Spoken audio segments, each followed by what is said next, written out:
tutagundua kwenye international schools wakati mwingine wanapotupita sisi vitu vingine ambavyo hatufanyi kama jamii ya Kitanzania, ambavyo ninaamini pia jamii ya Kitanzania kwenye maeneo mengi wanafanya sasa hivi. Kuna kitu wanaita well-rounded or whole-rounded student.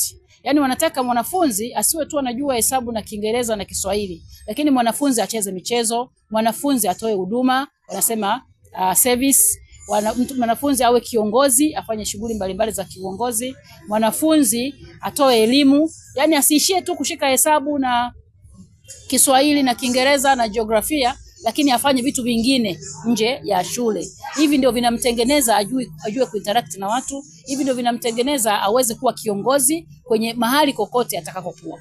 Kwa hiyo haya ni mambo ambayo IFM tunasisitiza.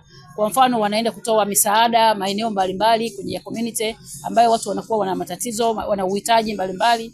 Lakini pia utaona kwa mfano kama inavyoonyesha kwamba waliweza katika association yao kuandaa siku maalum na kuwaita wabobezi mbalimbali kwenye sekta ya fedha kwa kushirikiana nao kuja kutoa elimu. Jambo lingine, wanafunzi wetu tunawamotisha wanashiriki kwenye mashindano mbalimbali ambayo yanaendana na mambo ya sekta ya fedha. Kwa mfano hapa tumekuja na mwanafunzi wetu mmoja wapo ambaye katika 24 na mwaka 2024-2025 ameshiriki mashindano mawili makubwa. Alishiriki kwenye ile ya Dar es Salaam Stock Challenge, DSC Stock Challenge, na akawa kati ya washindi. IFM tuliongoza, tulitoa washindi wengi, tuliongelea kwenye vipindi vitu vingine vya nyuma, lakini yeye alikuwa ni mmoja wapo.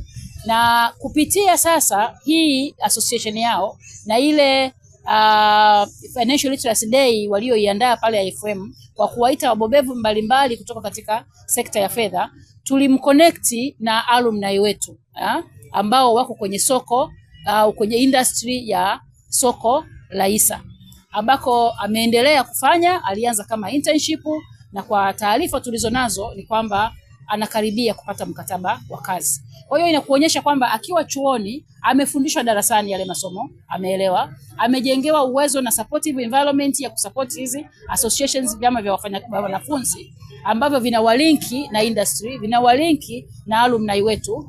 Na kwa hiyo kwa mfano kama huyu tulimlinki na Alpha Capital ambao ni broker wa Dar es Salaam Stock Exchange yenye wabobevu wa miaka mingi tangu soko la hisa linaanza. Kwa hiyo amekuwa pale, amejifunza mambo mengi na anaendelea, tunamuona, tunamtoa. Kwa hiyo haitoshi tu kwenda kwenye chuo ukafundishwa darasani ukaondoka, lakini tunabidi sasa tuende mbele, tujifunze kuwa mambo unayofanya ukiwa mwanafunzi hayo yanakutofautisha unapokwenda kwenye soko. Wote mnaweza mkaa kwenye soko, mna vyeti, mna GPA nzuri, mna A nzuri, lakini ulifanya nini zaidi ya kusoma darasani na kufaulu ulipokuwa chuoni? Haya ni mambo muhimu ambayo sisi IFM tunayasisitiza kwa wanafunzi wetu kwamba yatawafanya waonekane wa tofauti wanapokwenda kwenye soko la ajira.